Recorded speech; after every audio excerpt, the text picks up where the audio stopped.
Hello everyone, I'm Cheese, I hope you're all doing well. Alas, the time has come.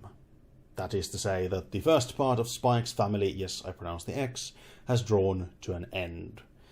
This means that we are now devoid of our weekly blast of the everyday life of the Forger family, but at the same time I get to make a review, so yay? But worry not, part 2 has already been announced and is coming this autumn, and I will be sure to cover it when it comes out. But now, review time. Spike's Family is that old-school Bond-style spy series in animated form and with a strong comedic flair. It, much like almost every anime, began as a manga series, which in this case is still going and is being written and illustrated by Tatsuya Endo. Now, if like me you were young in the late 90s and early 2000s, you're probably sick and tired of crap like Spy Kids, and your parents will vomit at the very mention of a gadget. But worry not, Spy X throws all the green lenses, lasers and stupidly convoluted doodads out the window, returning that old-school Sean Connery era of spy action with silenced pistols and vacuum tubes, although beat with a modern flair in some cases, looking at you Mission Impossible masks. On top of all that, it doesn't fail to incorporate lovable characters, harmless fun and engaging story, which, in typical spy fashion, has some really, really high stakes. To be completely honest, the initial setup of the story is quite simple. Naturally, the anime starts with a bang of action and explosions to wind in the viewer, and on top of that we get a taste of the comedy to come, all topped off with the Ikemen super spy codenamed Twilight, the man with 1,000 faces. Twilight is in fact the most capable operative of his nation, trusted with Operation Strix, a mission to prevent the Cold War from ever going hot. That's right, the Cold War is back! This mission does however come with some caveats, as Twilight is to take upon himself the role of Lloyd Forger. Shouldn't be too hard for a man with 1,000 faces, right? The thing is, Mr. Forger is a psychiatrist and, well, has a 6-year-old daughter who is about to attempt an entrance exam to Eden College. Imagine one of those old, posh British schools, and all of this is to happen in 3 days' time. Naturally, producing a 6-year-old in 3 days the usual way is a tad too tall of an order even for Twilight, so he turns to adoption, which introduces the adorable comedic relief of this show, also known as Anya Forger. The child of an age we aren't quite sure about, but is probably 4 or 5 and not 6, as she herself states. Oh yeah, and did I mention she can read minds, because reasons. Now armed with a superhero of a child, Twilight's mission to infiltrate the inner circle of his target at Eden can truly begin. So long as Anya gets in and Lloyd gets himself a wife in another few days' time. Naturally, much like all the other characters, the wife, also known as Yor, is a rather unique persona. She's a bit of an idiot who just so happens to be really, really good at killing people. And because it wouldn't be any fun if they knew about each other, well, they don't. But Anya does. Anya knows everything.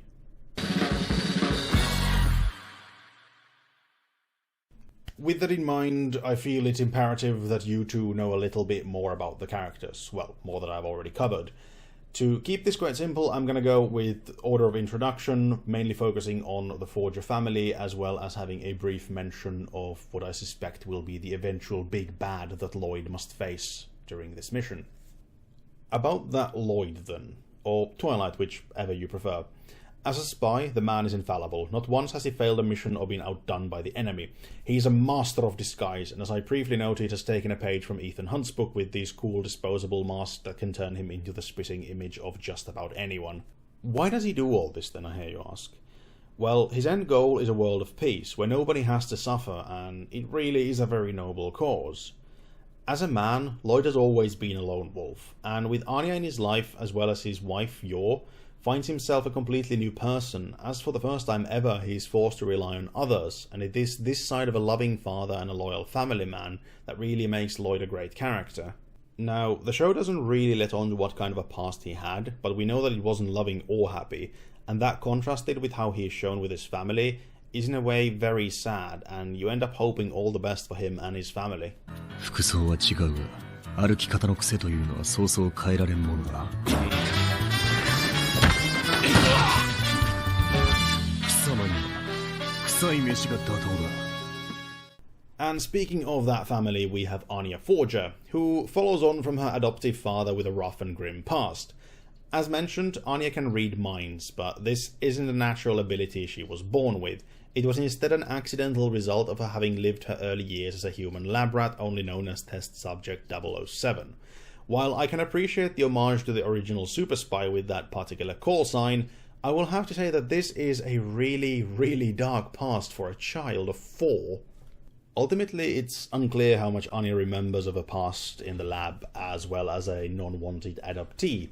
She still hasn't lost her childlike charm and that positive look on life that all children share. She really is the biggest source of comedy in the show, mainly stemming from her ability to read minds and trying to influence things in a way that would benefit her parents' goals. Often not to a very successful degree.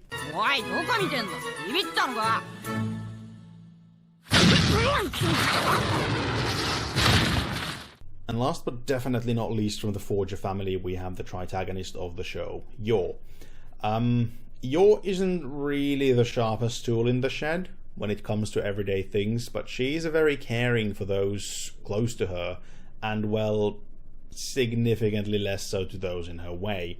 She would, and most likely has done, almost anything to keep her family safe. This side of her she eventually extends to her new family as well after being incorporated into the Forgers. Seemingly, she works as your usual City Hall secretary, but that isn't quite the whole truth. She is what you'd call a professional in causing bodily harm. That is to say, an assassin, codename Thorn Princess. As an assassin, she's an extremely cold and collective person, to a point where from time to time she appears almost sociopathic, with murder often being the first solution she thinks of. This combined with her rather scary fascination with sharp metallic objects, and a very nonchalant approach to fluids that really should be inside of someone, not outside of them, gives off an aura that something isn't quite right with her. And of course, in typical Forger family fashion, her past was quite dark. Her parents died at a young age, and Yor was left tending to her brother alone as a child. It's unclear how or when it happened, but eventually Yor became to employ her talents for murder to support her younger brother Yuri.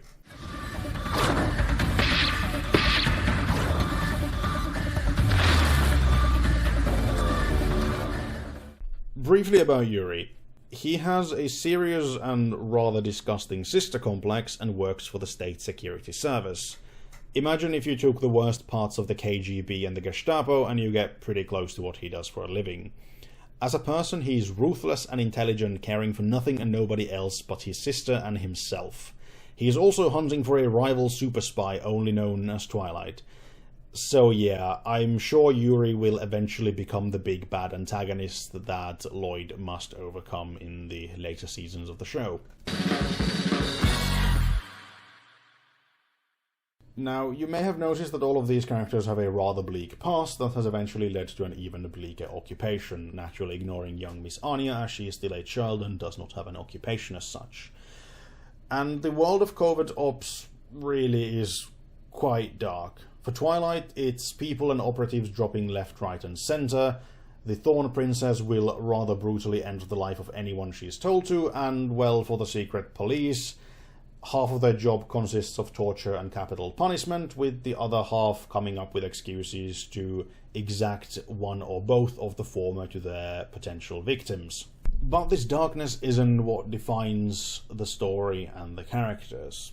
Sure, grimdark can be cool, and if that was all there was in Spy X Family, it would probably still be good, but it is really the comedic approach and those moments of happiness in family life that really strives both the anime and its characters to whole new heights of excellence. The family life of the Forgers is charming despite all the secrets, and the little and big things both Yor and Lloyd do for Anya are all the sweeter knowing the kind of past each of them had. And of course, Anya's school days striving for success of Operation Strix are pure comedy gold, especially with her rather childish fumblings.